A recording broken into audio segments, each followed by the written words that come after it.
We're all misfits! All right, you ragtag bunch of misfits. You're a scrappy little misfit, just like me. Biggest bunch of misfits I ever set eyes on. Good morning, Misfits. You are tuning into another episode of the Misfit Podcast. On today's episode, we talk everything, or at least everything that we know about the 2025 CrossFit Games season, the updates. All right, podcast over. And then, and then probably most importantly, what does that mean for Misfit Athletics programming? What are we going to do to make sure that everybody's ready for whatever their Super Bowl is, whatever their goal is, etc. Before we jump into that, as always, we start with live chat. Hunter, what you got going on? Well, boys, I did it. 500-pound club. I pulled 500 yesterday. What the fuck? When did you do that? Yeah, yesterday during, when was it? Took Hatchet. And I did not have I was not on the path to recovery from the weekend. Just did not sleep well Sunday. Okay. Did not sleep well Sunday night. Woke up like way later than usual yesterday morning. Worked from home the front half of the day. Came in and I was like, all right, I'll take Hatchet class. My expectations couldn't be lower. And lo and behold, went through the Team Misfit affiliate every 90 seconds. One deadlift. Kept going up. And even 500 moved like pretty quick. Looked like a RPE 8? like a 90% lift. Yep. Yeah. Yeah. Kyle walked by and stapled 510 to the floor, but 500 went up pretty quick. So, okay, so this is we gotta dig into this a little bit. Would you say that you are good at performing 1 rep maxes relative to your strength in like traditional sets and reps? Like when you go to like find new PRs. I'm and definitely stuff. Is that a strength of yours? I'm on like I think I'm pretty close to in the middle between like fast and slow twitch. I'm not the most powerful, but I can be if needed. So I'd say I'm definitely better with reps than a 1 rep max. Yeah. But also like I've told a lot of people, especially with a deadlift or a back squat, I'd say deadlift even more so. It's like that's one of those lifts where it's like you either got it or you don't on that day. Like there's not a whole lot of there's obviously technique involved, but it's not like a snatch where like everything you can feel really, really good. And it's just, there's something about it that's not clicking. A deadlift is like, that thing's either coming off the floor or it's not. And your nervous system's not ready. Your muscles aren't ready, whatever it is, like things have to kind of line up. But then again, like I did not feel great going into the session and just kind of kept plugging away and it worked out. So, but I'd say I'm slightly better on the repetition side versus like the 1 RM side. The only reason I ask is because it's always interesting as like I don't know if there's some correlation that we could make that for people who aren't former like traditional sport athletes, but you definitely like throughout your, like you talked about, like you've been in shape for a very long time, you've worked out for a very long time. And I think it's always had the like cardiovascular piece to it. Whereas like a lot of traditional sports athletes, it's just weightlifting, just what you do. You go in and lift. So like the reason I ask is because it's always been so much more comfortable for me to do a 1 rep max and to find a new PR than it has to go into something that's whatever 4 to 20 minutes long and figure out how to like temper the same level of intensity to go through it. Yeah, I'm more comfortable with that. I'm more like the short, really short time domain workouts, bike sprints. Those I really don't like. Surprise, like who does? But I'm much more. I'm somebody who like even in the format that we did the class where it was every 90 seconds, 1 deadlift, add weight every interval. And then at some point you actually want to take an interval off. So you're not going to pull a 1 rep max every 90 seconds. But that sort of style for me, and I've found for like our affiliate athletes, and a lot of people tend to agree, like that structured, timed ladder where we start at a very manageable weight and then add weight. The clock kind of disappears. People are just like, yep, add weight, pull it, go do a vertical jump, add weight, pull it. And people just you kind of get lost. You kind of get into a groove. And I tend to like that same thing applies in a 20-minute Metcon. Like Sure. almost ease into it and find that I can like ramp up and really get into a rhythm and maybe finish stronger than I started. So Yeah, you got to find ways to, for someone who doesn't love, your 90 to 105%, you have to find ways to get them out of their head and into their body. Because if there's any time as an athlete where you just got to go do your thing, yeah, it's at that weight. Like you get into your head about it, whether it's a technical lift or not a technical lift, like your body's the one doing it, your nervous system, your musculature, all of that stuff. You've probably got your 10,000 hours if you're trying to pull a 500-pound deadlift. Like, how do you create the environment to just go do it? That's one of the reasons why we do the survivor lifts in the programming instead of just find a 1-rep max, because find a 1-rep max session is a mind fuck for at least half of our athletes. Yeah, it's just like it's a weird session. It's a weird it could be it could be weird if the only thing on the whiteboard is find a 1-rep max, and then there's no. And if you're alone. And if, well, yeah, for sure. But like even find a 1-rep max, even if the coach, you're in a class, coach warms you up really, really well, and you're like, okay, you have 20 minutes to find a 1-rep max and your barbell's empty. Like even that, there's a lot of athletes who don't. It's like, what do I do? Do I just do 1 rep, add a bunch of weight, do 1 rep? Like it's like literally a knowledge thing of how do I most effectively, how many sets and reps do I do? Like, what kind of jumps should I make? Like, that's obvious to me because I've done it for so long, but it's not obvious to the average kind of gym goer. And I think that also is another reason that the survivor style thing works really well, because it, like, again, it takes some thought out of the equation. It's just like all you have to do is worry about pulling the weight. You're going to add the same amount of weight to the next lift. You're going to pull it. You're going to come back. It's going to be a little bit heavier, but you don't have to think about it. We don't have to do this calculus like, all right, I got to do 5 reps here and then 3 reps there and then 2.5 reps there, and then like, should I jump 5 pounds or 6.5 pounds? Like, it's like, shut up, put weight on the bar, pull it, that sort of thing. So I have a 18-month-old child who's 3 feet tall, and also very sneaky. So just the last few days, he has been stealing objects from the counter, which like we have a cutting board on the counter, which used to have a knife on it, and he hasn't gotten one, but he's tried. Yeah. But like the stuff that he can get now, you don't see him get it, and you kind of wonder how he got there. And last night I cooked like 5 or 6 pounds of chicken breast on the Traeger. It was kind of coming in and out. And I was supposed to be watching him while I was cutting it up. And within the blink of an eye, he was running around the house with a cheese grater, laughing so hard. And I have no clue. The drawer next to me had it in there. And he opened it, took it out, closed it, and ran off in the time that I just like chopped 2 pieces of chicken. I still don't believe that it happened, but Maya's like, Drew, he was in the kitchen. The cheese grater is in this drawer. Like, I'm like, is this Mission Impossible? Like, how did he open this gigantic drawer that's like bigger than him, pull it out, close it, and then run off? And she's like, I don't know, but he obviously did. Yeah.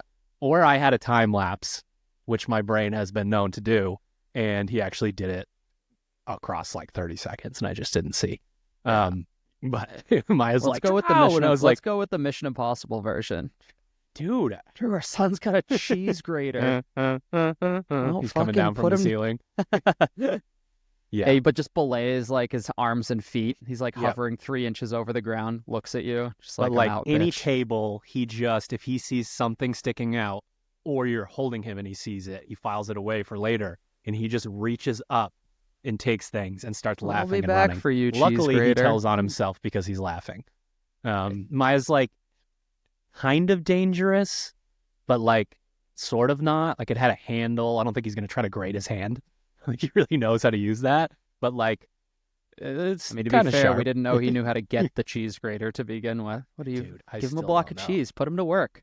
I still don't fucking know. All right, I smart still don't ass. know how he did it. You're smart enough to grab the cheese grater. You're smart enough to grate cheese. Come over here. Oh, dude, he would be so happy. He loves cheese. That man loves cheese. All right. So, Breaking news. Breaking news. CrossFit has changed the season structure for the first time ever in Kitchen Confidential history. For the first time this month. Gordon Ramsay is shutting down the kitchen. He's shutting down the restaurant. It's never happened before. This is the first time. Yeah. High level overview. They're going back to sanctionals, but I think don't really want to have to deal with the fact that they are trying to make this global. So if they went back to sanctionals and it was global, you'd either be asking the athletes to travel a ridiculous distance, or you can say they had a chance to qualify online like everybody else. Also, obviously, money, right? Are they going to be able to pull in sponsors after the 2024 CrossFit Games? Like, how many companies want to go put their name on that before knowing what the aftermath of all that is? Because they're doing, like, there's a bunch of polls online about, like, are you signing up for the Open? And of course, people love knee-jerk reactions, but like 50% of people are saying they're not signing up for the Open and whatnot. Right. And there's like 10 reasons why you would or wouldn't sign up for the Open. We talked a little bit before the podcast about what our perspective is, what the purview of a podcast like this should be. I feel like everyone right now wants to be like a CrossFit news organization, and I have negative 600% interest in being a CrossFit news organization. We are coaches and programmers and leaders of a community. And my purview of looking at this stuff is, if I'm going to continue to help my athletes, which I obviously am, I got to figure out what all this means and what the best course of action is moving forward.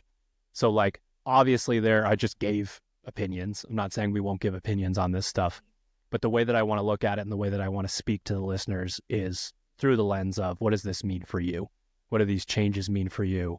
Are you going to be able to qualify for a certain round, etc.? That sort of thing. Yeah. CrossFit's putting us in a weird spot as a company that, promotes asking athletes to work hard in order to compete at a high level. Yeah. And some of the changes, I think we saw some of it coming, as far as like an online semifinal for at least maybe masters and teens, and stuff like that. And like, we've been to enough semifinals events to, like, it doesn't take an MBA to look around and be like, who's footing the bill for all this? Right. And like, is this feasible long term as far as like keeping people interested? And you're right, this year's the CrossFit Games is going to make that a really big question mark for a lot of people. And then the other thing, we can get into it later, but the prize purse being dependent on open registration is it's questionable at best. I would say. Not like, I understand maybe what like CrossFit is doing is from a business perspective to try to protect itself a little bit, but like, just purely financially, and you can balk at that as much as you want, but that's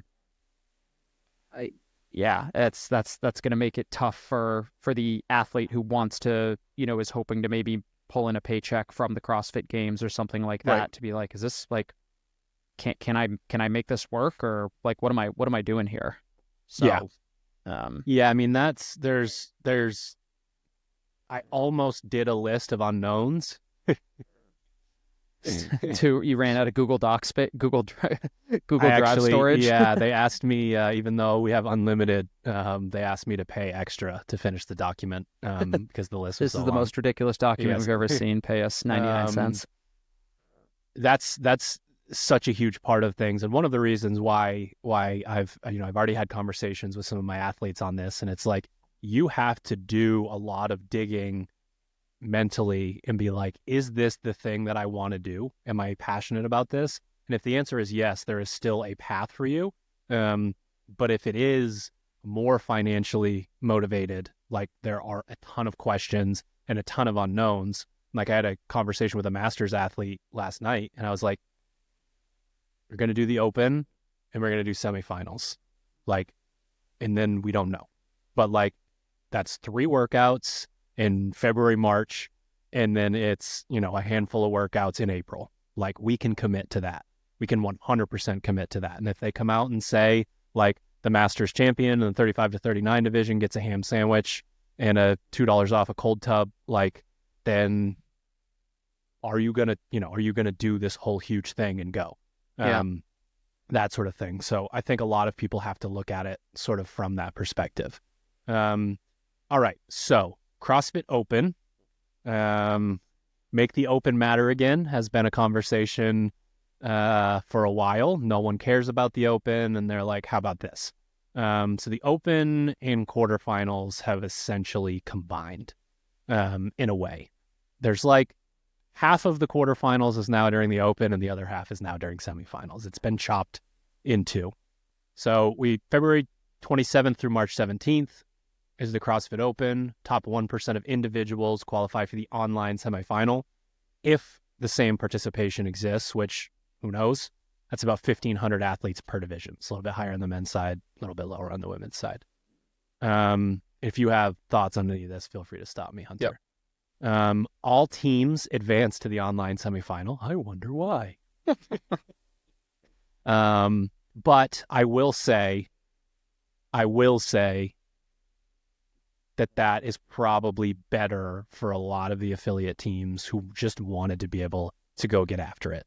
Sure. That, you know, if a gym wants to make multiple teams, like, they get to have all of them get to have those team workouts, because those team workouts didn't exist in the open before. It was actually pretty hard to get into quarterfinals. Right. Yeah. What I was because there weren't very many teams. Exactly. Yeah. And it's like the open the open isn't a team thing. It's individuals that create a qualifying team, and then you get to do team workouts in quarterfinals. So from a participation standpoint, that's not a bad thing. And again, you get like, hey, athletes do well in the open or whatever, and it's like, yeah, let's see what happens. Maybe that is a feeder system. Like, we've talked about that before.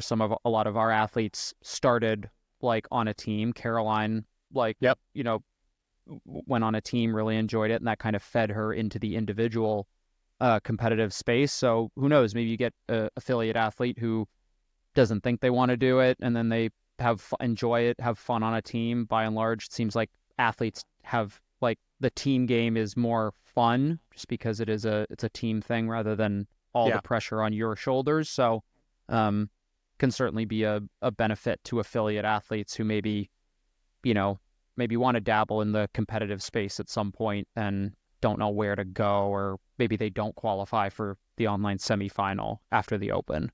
I think it's one of the bright spots of the changes, only because, again, you're trying to build that culture at your affiliate. You have these people that want to do it, and they've never been able to participate.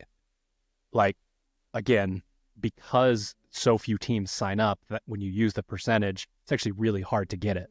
Like, we've had like 4 very fit individuals multiple times not qualify for quarterfinals. Right. So it's like they never got to do the 4-person workouts and see what they're made of, see how fun it is, and then potentially try to, maybe train the rest of the year to see, I have my benchmark now.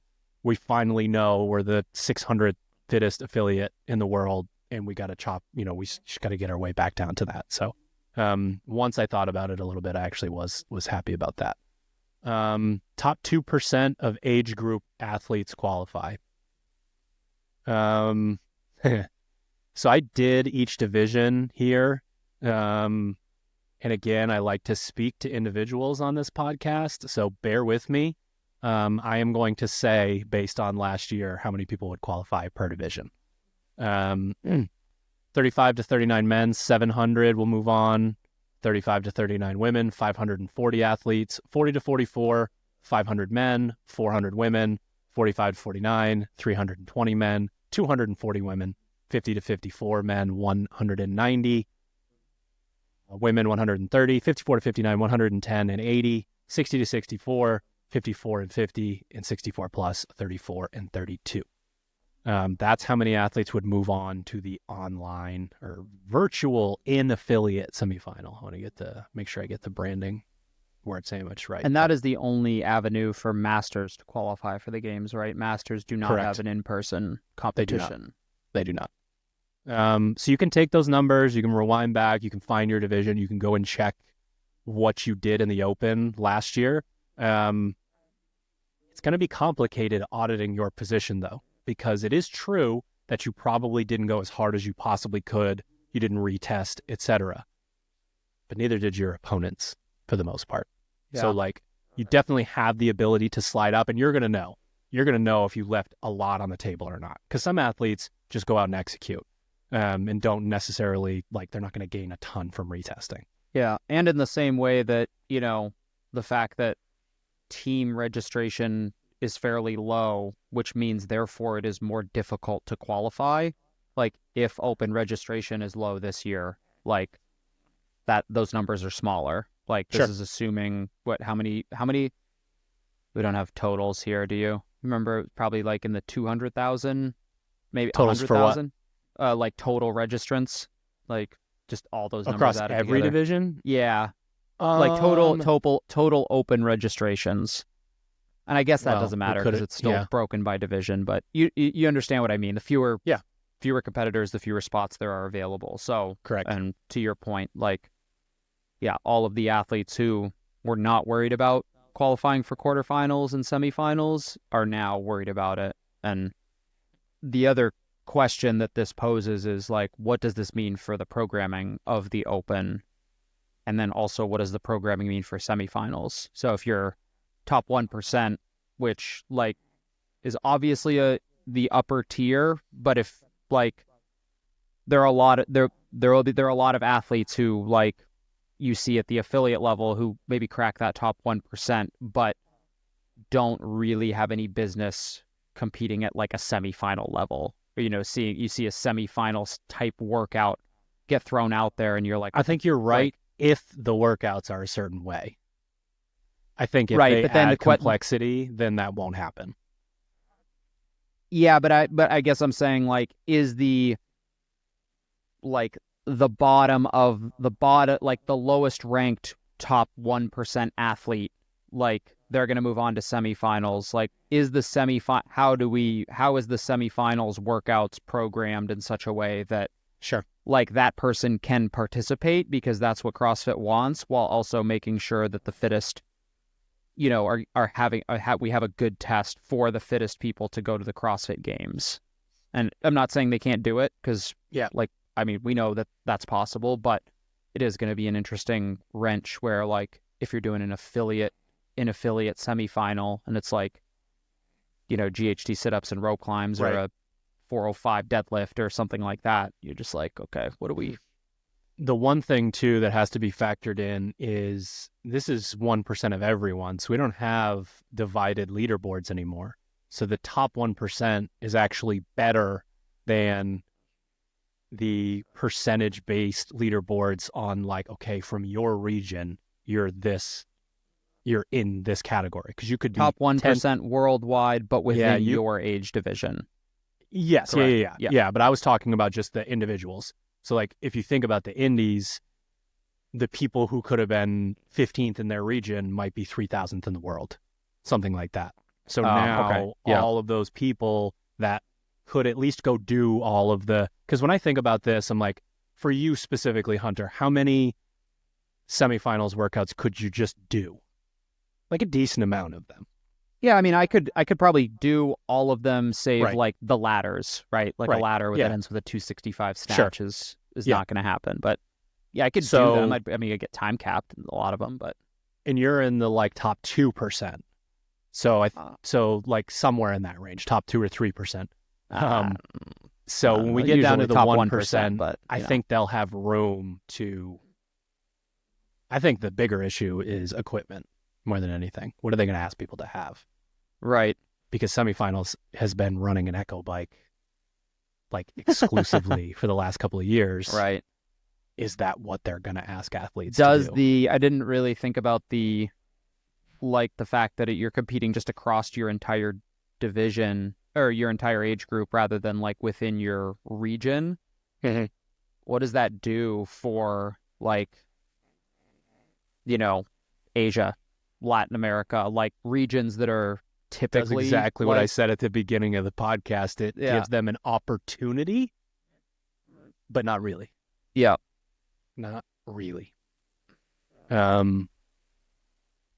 So to end it, I'll say something that's really interesting. If my math is correct, 28 men, 28 boys, 14 to 15, 24 girls, 14 to 15. I think that's less than they had go to the games last year. And then 30 and 30 for 16 to 17. Would be the numbers based on last year's registrations. Yeah. We also don't know how many people they're going to have go to the games, but you're looking at 35,000 men in the 35 to 39 and 1,500 boys in the 16 to 17. So it's like a massive difference. And again, like, I don't know if I toggled the stuff wrong, but I'm pretty sure I didn't. So that's definitely interesting. And then we don't have like the most information, but I do know we have some listeners that are in the adaptive division. Top 20 per division will advance to, I believe SugarWOD is still running the whole show. Yeah. So they'll have their version of the Open, their version of the semifinals, their version of the CrossFit Games. So that's the Open. Making the Open matter, I guess you did that, but you might have made it not matter for the bottom tier athletes. Do they care anymore? I don't know the answer to that. Do they care the same because they didn't care about advancing in the first place?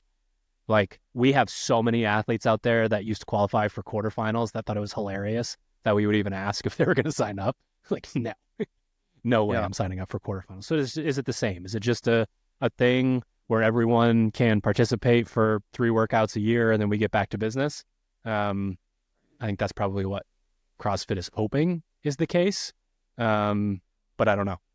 That's definitely, that's like probably the biggest unknown. How many people are going to come out and participate for this? Yeah, and I mean, we don't know much about the Community Cup for the affiliates. Just as affiliates that are interested in hosting the Community Cup will receive details shortly. I don't know if that means like an in-person, like at a affiliate is going to happen, or like, again, just kind of a lot of unknowns about that. Yeah. But is that big jump from the Open to semifinals going to funnel more of those kind of mid-tier, or just your here for fun, here for fitness affiliate athletes into the team side? Or like, again, depending on how, that's like, true. I didn't think about that, because you do actually, you can continue to participate into a kind of a more fun, not really quarterfinals. That's why I said half of friends, quarterfinals are now the Open and the other half in teammates. semifinals. Yeah, for sure. And then like the other Yeah. thing, we'll see how the Community Cup, like, for a unique format for our local athletes to compete against their peers based on their level during the Open. So presumably, what placement you get in the Open, relative to the field earns you a level. I remember listening to is either a podcast or a video with Castro, and I think he was like doing his affiliate tour or whatever. He dropped into an affiliate, and I think their programming was based on like, here's the black level, the blue level. And I think some affiliates do this, sort of thing. And it was like, this is just like kind of self-scaling, like a method of scaling, or it was maybe like a leaderboard. Like if you got a 500-pound deadlift and a 215 Fran or whatever, your gold tier. If you've got it, the next tier below, like just kind of based on benchmarks and stuff like that. So if I had to guess, maybe that's where the idea came from. We'll see how it plays out in reality. Again, that all just depends on how many athletes are motivated to pay CrossFit to participate in the Open. Here's what I'll say. I hope that they find a way to convince people to care. I don't know if they're going to.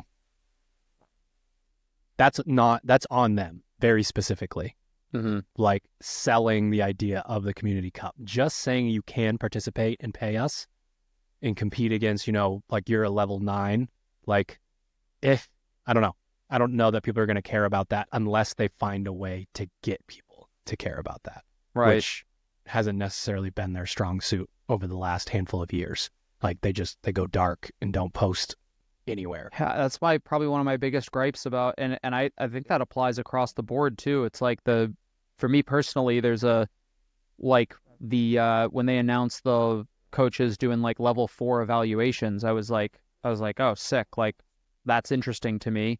Yep. What is not interesting to me is that there's no incentive to do that. Like CrossFit, the incentive is like you've earned a title of L4, but the cost is like you're going to spend a shitload of money in continuing education. And oh, by the way, like the members on the floor don't fucking know what L4 means. They know what like they know they want to come in and get sweaty, and hopefully you distinguish yourself through quality. But again, like we're assuming that affiliates or athletes are just going from gym to gym evaluating the quality of coaching and be like, yep, that guy's an L4, that guy's an L3. Doesn't fucking matter.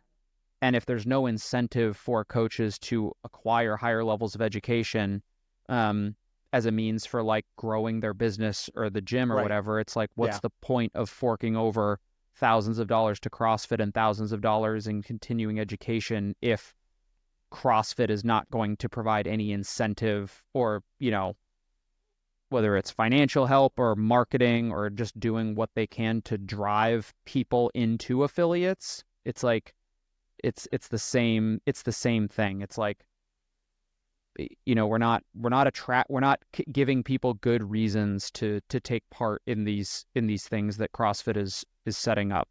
It's like they put these things on the start line, and that's as far as they go.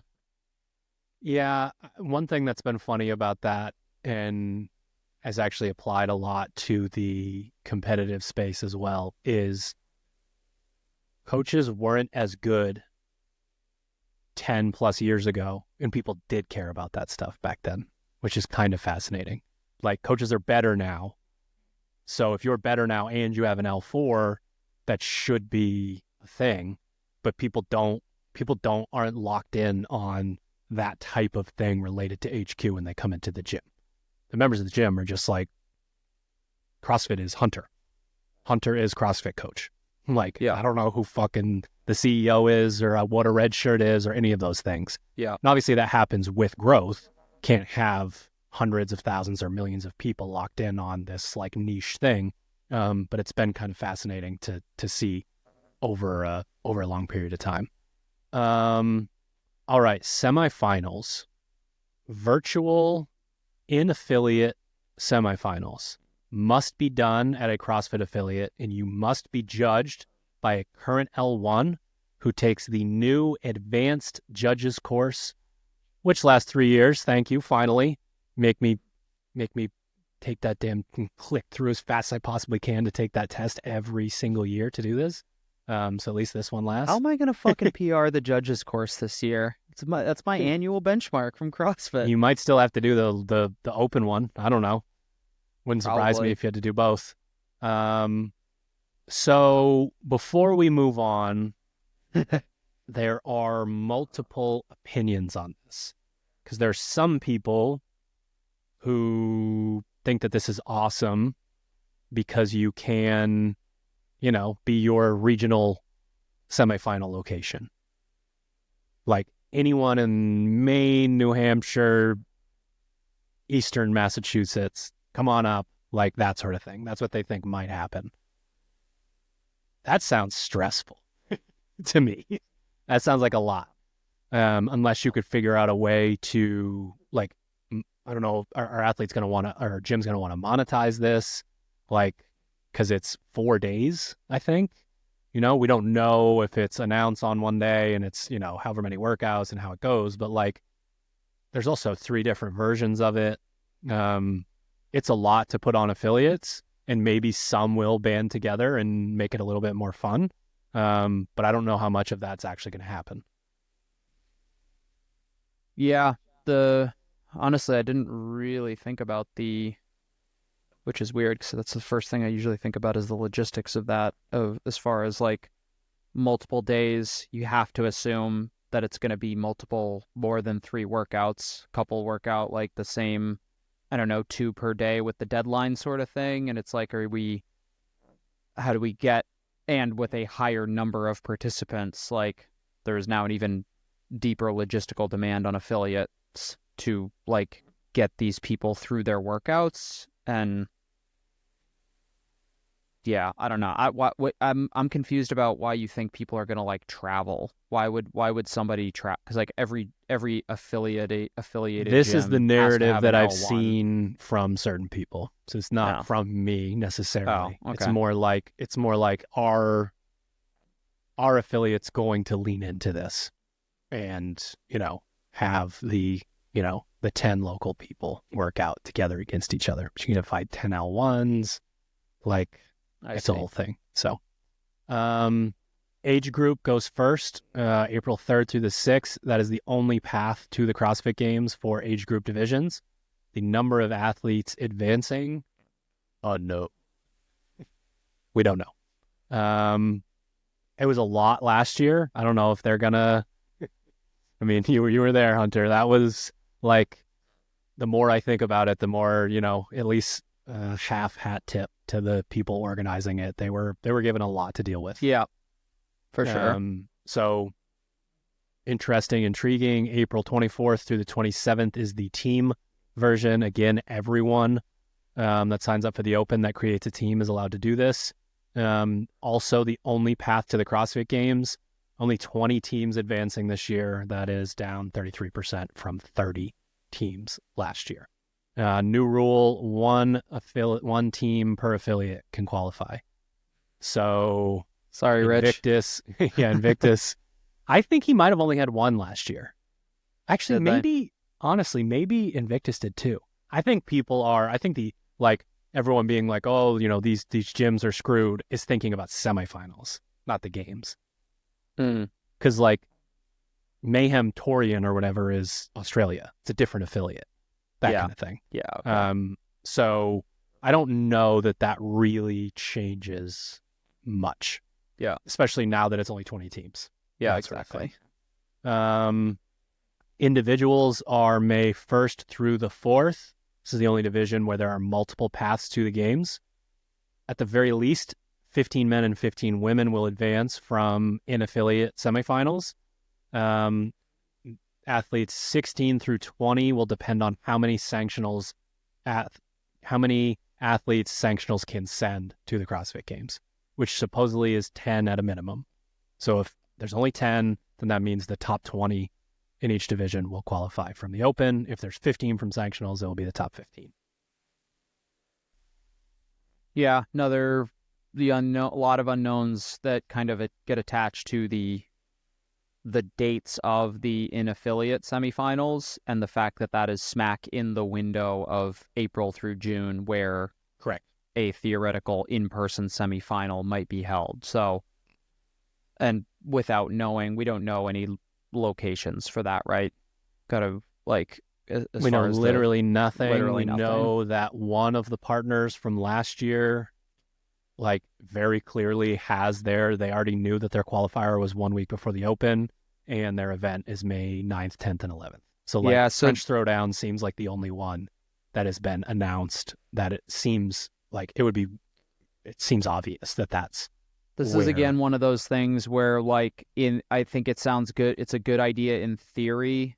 The execution is going to be again, so is it who's running the events? Who's programming the events? Is it the same programming as what our in-affiliate semifinals have? No. Is They're doing their own programming. Is the now judging requirement the same for in-affiliate? Because at the CrossFit Games judges, at least, I don't know if it's only, I remember at one point it was only on the final day, it was L4s or L3s and L4s were judges. Sure. I'm not sure. I don't know what the requirement is, but again, if the in-affiliate judging requirement is L1, which I think on average is a positive, there's still going to be problems with it for sure. But now, what does that require for the in-person semifinal? Where are those held? What does the qualification process look like for an like a semifinal like that? Is it location dependent? Is it, I think there's just, and then like, what do I do if I want to, if I don't qualify through the open and I sign up for the in-affiliate or the in-person semifinal in June, whatever it is, like, Yeah. Is my eligibility affected? If I qualify for one, and then, there's just a lot of unknowns and logistics that when we introduce this other path, it's an entire new, almost an entire new project that they have to like undertake. Right. And again, like we've seen these events by like third-party entities be run really well, and we've seen them run abysmally. The MAC was one of the best competitions that I've ever been to. Yeah. The way that it was run, and it felt like the right mix of they had their shit together before HQ showed up and said, like, here are some of your parameters and your rules. Yeah, and you wonder if like a Rogue is going to do that, is going to turn around from Rogue in Scotland and then put on an event a few months later. Like Wodapalooza is obviously getting geared up for the beginning of the year, their competition. Are they going to be that's probably the other major competition that athletes probably the same trust more than did others? West Coast Classic, I believe. What's that? The same company runs the West Coast Classic, as far as I know. I don't know if that's still true. So that like would be the that Wodapalooza version. West, or like no, like West Coast Classic. West Coast Classic. Yes. Yeah, they did that in Del Mar. And Loudon Live, I believe, was the one who was running that, who does Wodapalooza and then the SoCal thing. So yeah, I mean, to finish off the virtual in-affiliate semifinals, WheelWOD adaptive semifinals are May 8th through the 11th. Also, only path to the CrossFit Games, number of athletes advancing unknown. We got started on the sanctionals thing, in-person partner events that run from April to June. They will be doing their own programming according to the town hall meeting. So we can get into that. And then 1 to 2 athletes per division will advance to the CrossFit Games, making up the final 10 to 15 athletes to reach 30 and 30 as a field for the games, a 25% reduction from 40 and 40.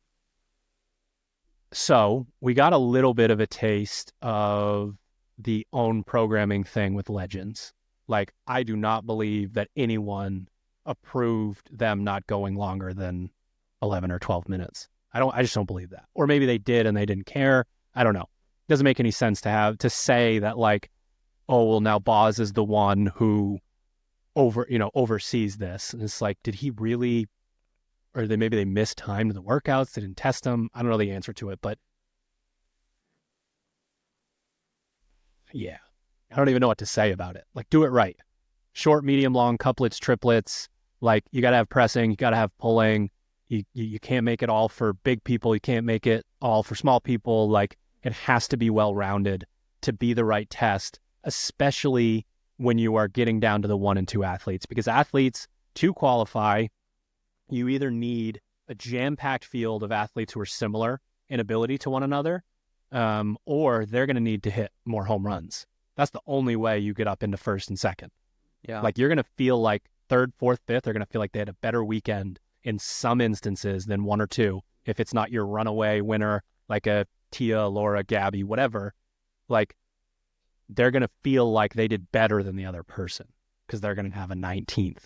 But they're going to go out there and hit a lift. They're going to go out there and hit a sprint workout, or they're going to go out there and dominate a long event, whatever it is, whatever their thing is. So, when you are only sending 1 or 2 athletes per division to the games, the programming becomes so incredibly important. Like, all of it just puts a magnifying glass on everything. The difference between a qualifying spot or not is bad judging. It's bad programming. It's right. Like, you just again, you give yourself way less room for error, and that's a level of oversight that I feel like is needed. Like, the whole, we don't have the budget or the team. Like, do you have a team that, hit me up, I'll share my WOD timing spreadsheet. Like, you have to figure, you got to know how long the workouts are. You got to know how many of the people can complete that. Like, that level, that's the only level of oversight I'm asking for. Like, hey, why are these all couplets? Why do you only have heavy barbells? Why don't you have anything in between? It's no dumbbells. Like, wow, you're doing 9 versions of pulling gymnastics and no pressing, or vice versa. Right. Like, will that level of oversight be there? Because that's like a 1-day project. Go back. Hey guys, this is decent, but go back to the drawing board, please. This doesn't make any sense. Yeah, but I mean, so to like just devil's advocate that point, it's like you also have, there's also parameters to like where is this event, like geographically, what equipment is available, Yeah. to get to the location, be set up on time, like how many like volunteers are you able to attract to help set up all of this shit. And it's like, I don't know if it, like, on the one hand, it's like, does CrossFit, I hope, I mean, the last few years have made me question this even more. Like, is HQ, are we sitting in a room and are they hopefully thinking of at least the ideas that we're just kind of spitballing on this podcast? Like, I'd have to think that those are being considered in a fucking conference room, but, it's just like, are they saying like, well, we know this is not a great solution, but the alternative is it's 100% online and 100% under the purview of CrossFit HQ? Or do we try to like say like, and you know, make it much more rigid, much more siloed under CrossFit, and like there's problems with that? Or is it like, yep, we're going to do this in-person thing, we have to delegate this out to local entities or, you know, third-party programmers and event organizers and stuff like that, because we just can't do it ourselves? It's going to be less than optimal, but it's better than the alternative of no in-person competition. And I don't know the answer to that, because again, it's like, what are we trying to do here? Is it try to attract people to these events? Is it to grow the sport? Like, I don't fucking know. And the actions being taken, like, it's not clear what is trying to be done, in my opinion. Yep. I have a CrossFit Games header. It doesn't say anything under it. The team's mostly an individual. unknown. It says mostly unknown. It does, yes. Mostly unknown and unknowable. And the teams and indies are in August. The other divisions are unknown. We already talked about the prize purse. Do you have any final thoughts before we tell people what we're going to do about it?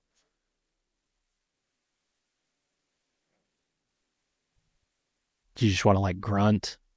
Yeah, I'll just grunt. Let's keep going. If I think of something, we'll, all right. Unless you have final thoughts, and maybe I'll think of something while you're talking, but I don't. My final thoughts are actually what I'm about to talk about. So I have said this before many times, especially to my remote clients. If what we do at Misfit Athletics was only about fitness, I would have quit a while ago. I believe that the level of human that can be spit out of this meat grinder that is trying to be a competitor, in terms of how you handle adversity, how you carry yourself, how you take care of your body, how you attack goals, how you set priorities within your life. I think it's a feeder system for incredibly resilient human beings. And if those life lessons weren't built into it, I wouldn't have been interested in it beyond the like honeymoon phase of being a competitive CrossFit coach. I believe we are building like incredibly resilient human beings by going through this. So if you're listening to this and you're like, Coach, I'm still passionate about this. It's the journey, you know, it's not the destination. I just want to know, like, you know, the greatest battle, the adaptation takes place between the years. I want to know what I'm made of. I'm going to keep going. This is what I want to do. Well, guess what? This is what I want to do. This is what I do. So we're going to talk about how to attack this. Like, that is our job. That's what, like, I think the meat of this episode should be. So basically just go down through the programs, and like, I will say that this is probably written in, maybe not pencil, but like erasable ink. There could be more information out there. Those erasable pens. Yeah. A lot of different colors. Yep. A lot of schmegma on the page though when you use those. I hate that. not Yeah, into well, that. I think that checks out. There's a lot of Lot of schmegma going on in the last couple of years of CrossFit. So A lot of schmeg. All right, Lot of hatchet schmegma. athletes. We have to tell you what hatchet athletes are now. There is a new classification for hatchet athletes. If you are not sure if you can make it into the top 1%, if you go back and look at your open finishes and you are anywhere from 1,000th in the world to 3,000th, something like that, you are a hatchet athlete. And if you don't know the answer to that, you're a hatchet athlete. If you look at that top 1,500 and you go, okay, like I need to peak for the open. I'm going to go get after it. I'm going to finish anywhere from 50th to 400th. Then you are an MFT athlete. So our plan for hatchet athletes, we are going to finish phase 2. You have a comment on that, Hunter? well, I was just gonna what does that mean for what program I should be following? Because being in the top 1%, like I can be in the top 1%, like I could theoretically qualify, but I'm certainly not going to be following the MFT program. Right. Yes. So the MFT program is, I think, is the no doubters. Like I'm qualifying because we have athletes who have qualified for semifinals on hatchet each of the last 2 years. And if you look at their history and their trajectory prior to making it to that level, they would have been on the fringe of qualifying for this semifinal. So again, if you are, I think if you're on the fringe, then the open is your Super Bowl. Therefore, you need to peak for the open with the hatchet crew. Like if there's any question whatsoever about you being one of the top 1,000 or better athletes, you need to be on hatchet. Now, there's probably some gray area that we can talk about with MFT, but like definite I think that's hatchet what I'm kind people- of getting at. Like even if you are in that top 1%, that doesn't, and even if you're like confident Correct. you're in that top 1%, I would still say that does not put you in the camp of the MFT athlete. We're talking like, yeah, I just wanted to clarify Yep. to make sure. Yeah, for sure. So those are your communicating that definite correctly. hatchet athletes. Yeah. Open prep peaking phase will start on Monday, January 13th, and it will be 6 weeks long. And you will follow a traditional Misfit Athletics competition peaking program. You'll have low volume at the beginning, very high intensity. You will have peak volume in the middle, and then you will come back down towards the open. That peaking phase, technically the peaking phase is 6 weeks, but that program will extend the additional 3 weeks through the open and will be aimed at like, okay, we peaked you for week 1 and we're going to keep you in the shape that we believe you need to be in for those 3 weeks. So technically it's about a 9-week program, which is like typical to a phase. So you'll have instructions in there for like, once we get to the open, like, what do you do if you're going to do this workout on Thursday or Friday, or if you're going to retest, what do you swap in? That sort of thing. So very much the hatchet program will be all in on the open in terms of getting you ready for it and then making sure that you crush it during. The MFT program, phase 3 will start on that same Monday, January 13th, and it will be 9 weeks long, just like a traditional phase. We are not going to ask you to retest workouts during the open. Even if you are the 1% of the 1%, that level of stress and adrenaline being thrown around that often makes absolutely no sense. So I would think of more of a traditional phase for about 6 weeks, and then low volume, high intensity for about 3 weeks. That's the way that I would kind of wrap my mind around that. Now, if you're on, this is the question that Hunter brought up. If you're on the fence about hatchet or MFT, we also have to project out to semifinals. So if you're thinking about the online semifinal and you just have no chance of being in the like top 200 or 300 in your division, somewhere in that range, just not even sniffing, the scores are way different, then you should be on hatchet. And there will be a, that I'll get to in a second, there'll be a semifinals prep program once you get through the open that you can use for an in-person or the online virtual. But I think it's really just important to note that like athletes who have a like somewhat short-term goal of trying to qualify for the games are who should be on MFT. Like, my 3-year goal is to get to the games. Like, I've done well at semifinals, or I've made it to semifinals, or I've almost made it to semifinals in the previous iteration. Those are the people who should be on MFT. Right. So just sort of an important distinction there. And again, those final 3 weeks of phase 3 for MFT athletes will include the open instructions. We will still like get you in there and have you crush it, because obviously we whittle that number down, and a like disaster damage control workout could be a problem. So we're gonna lock in on that. I've never been the kind of coach who doesn't let athletes redo a workout unless it's like really a terrible idea. I like the competitive spirit. I like I know I can do better at this. And in the back of my head, it's kind of a win or learn sort of a situation. So don't think that we're going to, do a podcast during the open and be like, if you're a no doubter, no redoing, like that sort of thing. I have no issue with redoing workouts. All right. Semifinals prep. So this will be a sort of standalone 7-week program, the way that we would peak someone for a semifinal, and you can use it wherever you want. So like if you're signed up for Hatchet or MFT and you say to us, I want the semifinals prep program, you will get access to it in Fitter. So like that will be done somewhat manually, but not a big deal. It's what we've done in the past. And we'll continue to, you don't need to remember this. Like we'll continue to put that information out there, especially during our open media. But just so you guys know, there will be a 7-week program that can be used. If you are planning on competing online and at a semifinal, you need a remote coach. That's a level of personalization where we're, making some origami figures with this program and that program, and really figuring out the best way to attack certain things. Because there's going to be a lot of athletes where it's like, I want to compete in person, but am I just going to skip the online semifinal? Am I really just going to say, like, I'm not going to give myself even a chance to do that?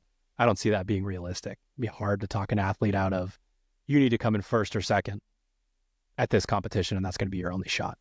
Like, that's a tough pill to swallow. Yeah, I mean, statistically, we also don't know what, I have to assume there's going to be a separate qualification process for the in-person event. Or are they just going to take you're just going to have a standing invite if you place within a certain placement of the open? It's just, I know you don't know the answer to it, but it's like, yeah, because when they did it before, they placed people around the country, but they could only compete once.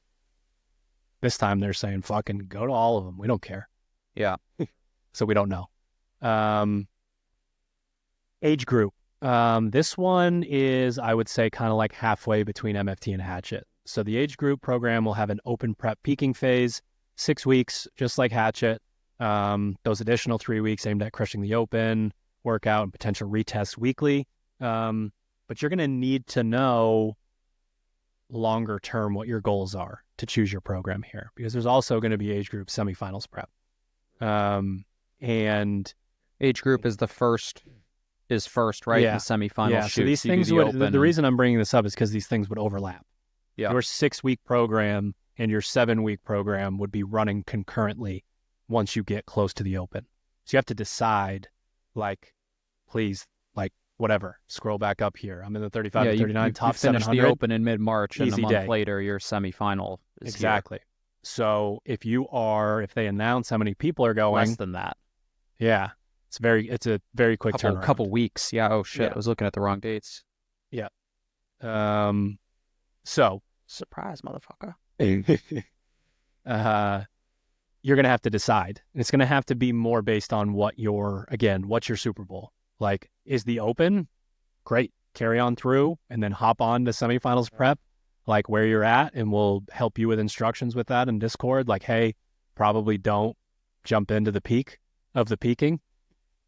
That could get a little ugly. So we can help you with sort of instructions there on Discord. But you're gonna need to, and we will do more content on this. You don't need to, write this down and be like, remind me to email so-and-so on this date. Like we will continue to have this conversation. We'll do podcasts related to it, but you're going to have to decide based on once we actually know how many signups there are, like, what do I need to accomplish and what do my goals need to be? That sort of thing. So yeah, that's what we're going to do. Luckily, when we boil it down, even though we don't know what the programming is going to be like, is now the open more challenging because they're worried about like, or do they have, the back half of a workout, or part B is more complicated. There's different ways to do this. Our semifinals, online semifinals, like the open or like quarterfinals, in that there is no bike and it's only shuttle runs or whatever. Here's what we can tell you. Here's what we've known for a long time and haven't strayed from, is we use constantly very functional movements performed at high intensity to create GPP, and that puts you in the best position to crush no matter what they put out there, right? Yep. Like when we talk about biasing a certain movement for 98 minutes and then slide in after the fact that it shows up 8 times in 8 weeks, like, or 5 times in 8 weeks, like, we know how to get you guys fitter, short, medium, and long. Like we use the same concepts even when we're biasing something to get you from point A to point B. And I just think it's really important to put out there that we know how to get you guys fitter. And anytime we felt like there's been a misstep in the last 15 years, you dig in and you figure out how to correct that and how to grow and how to move along. So don't put the responsibility for yourself onto other people. Don't put it on to what's the open, what's semifinals, what's the CrossFit Games. The responsibility that's put on us is to write the best program to get someone stronger, fitter, more skilled, aerobic, anaerobic, power output, all of those things. And the responsibility is on you to give everything you got and spit out the other side as fit as you possibly can be, and not try to guess what the programming is going to be. Yeah. Oh, maybe even contradict myself a little bit from earlier in the podcast, but like we've seen, to credit to CrossFit, and I would say when it's under specifically Castro programming it, like the workouts that come out of the semifinals last year, we saw like even at the online semifinals, when we were watching like Sherb do his workouts, like those are all pretty simple workouts, but they did an effective job of getting the right people to the next level. They checked the boxes that we talked about earlier for what a sanction should be. Yeah, and it doesn't need to be GHD sit-ups and rope climbs and 30-pound wall balls or 11 feet target sort of thing. And if the pool of participants is in theory larger for an online semifinal, like it certainly can be done, and all that matters is that you are working on shoring up your own weaknesses, getting yourself a little bit better than you currently are. And when the programming comes out, like the cream always rise to the top. That's the beauty of GPP. It's like the fittest people always manage to claw their way up the leaderboard and land in the correct spot. Yeah. And that can be like one of the bright spots of all of this. And one of the things that really is like stuck in my head is how incredible the athletes are.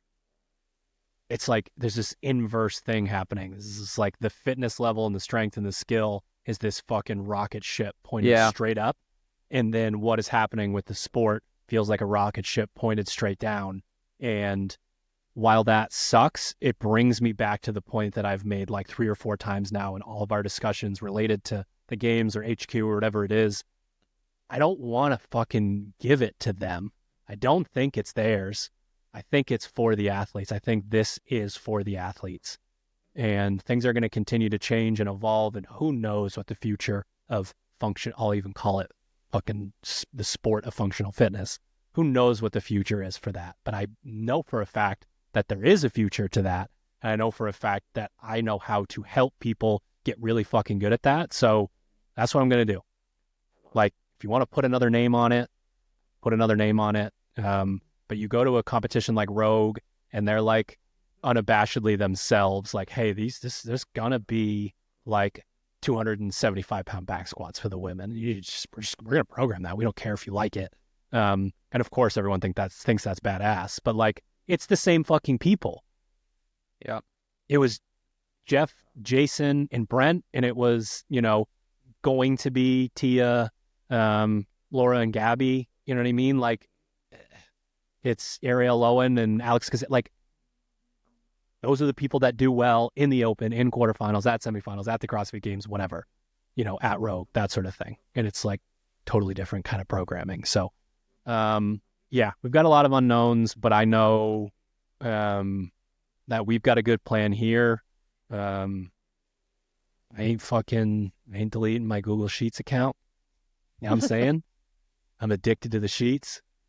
Like, that's still what I want to do. I still want to turn the fucking lights off, put the standing desk up, pick a new album, and fucking new sheet. Ooh, I love that. Like, that's what I want to do. So that's what I'm going to keep doing.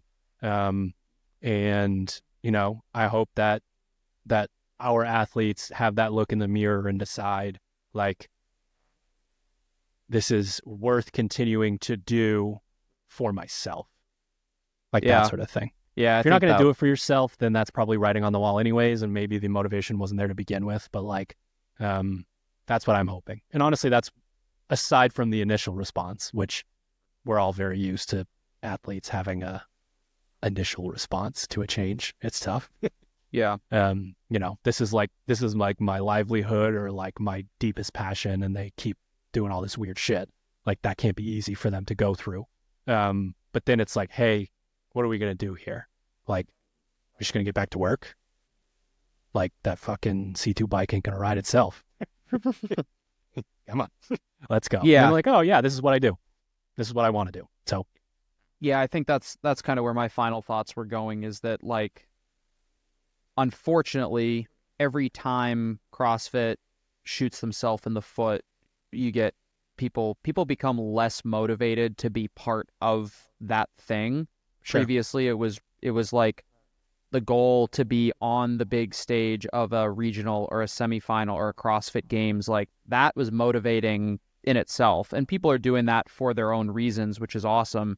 And to be able to to compete in an environment with other high level athletes, with people watching, with people screaming at you and stuff like that, that's motivating. For me personally, that was a huge motivator to when, in my short competitive tenure, it was like, I want to be on that stage. I want to have that, kind of the lights, the theatrics of it. And that's when CrossFit was like, call it the golden age of CrossFit. So, now I think just as these things we keep changing these things, we keep, again, what happened at the CrossFit Games is going to obviously impact how much people choose to participate. But what doesn't need to change is like how you internalize, like, kind of your place in the CrossFit ecosystem.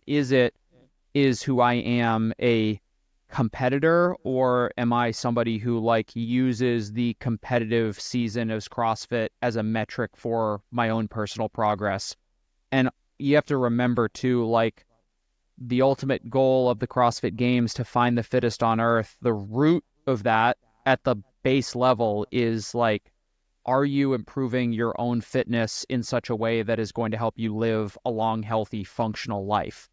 The path, the competitive side is kind of a small detour along that much larger highway that takes you to hopefully that kind of, that 95 years old and still fucking snatching a PVC pipe, or something like that. That should be the end goal for everybody who's listening to the podcast. And the competitive side can be a flash in the pan for some. It can be a longer term thing for others, but I think you really just have to reframe what exactly it means to you to step into kind of the competitive arena versus, like, what am I actually doing CrossFit for?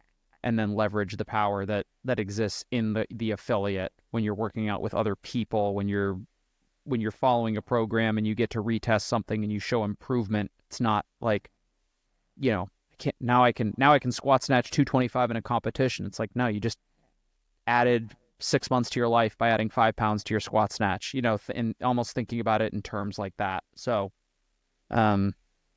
we'll see. There's going to be a wide range of responses. I think open registrations will tell the tale. And in a lot of ways that might indicate what the long-term future of the CrossFit Games looks like. Yeah, my final thoughts are probably fairly short.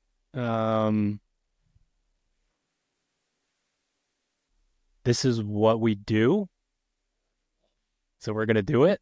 And again, the people are going to have different motivations and different opinions. But the question that I think needs to be asked is, are you going to continue to do this? Are you going to continue to train this way for whatever reason it is? And if the answer is yes, here's what I think the plan is. And I'm just going to double and triple down on I don't want to give this thing away. Like, okay, these people fucked up, so they're the ones that get to take over and kind of ruin it. When I just never thought that it was theirs to begin with. Like, they're the governing body, and who knows if they'll remain the governing body indefinitely for what people want. But the what is happening within the sport happens, 300 days a year in affiliates with coaches and programs and athletes grinding their ass off. And they don't just, it's the like 1 or 2 times a year you get to compete. It's just not enough for that to be the reason why you do what you do. So I think now is a time to really lean on like auditing. Do you know why you do what you do? And if the answer has more to do with what I alluded to before in terms of creating the type of human that you want to be, then I say you stick with it.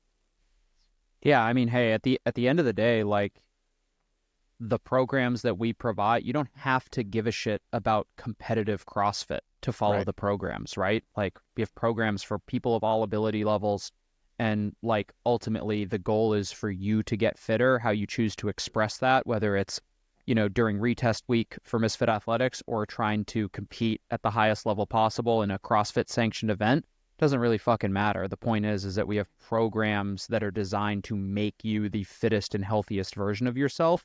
How you choose to express that is on you and is completely independent of exactly what you're saying, and the fact that like there's a lot to be gained for doing a fitness program that pushes your current capacity levels to the right. And again, whether you choose to compete or not is irrelevant to the fact that like this program is designed to make you fitter, healthier, live longer, and just be a general better person across all areas of life, not just your fucking 21-15-9s. Very true. Did we do it? We're doing it.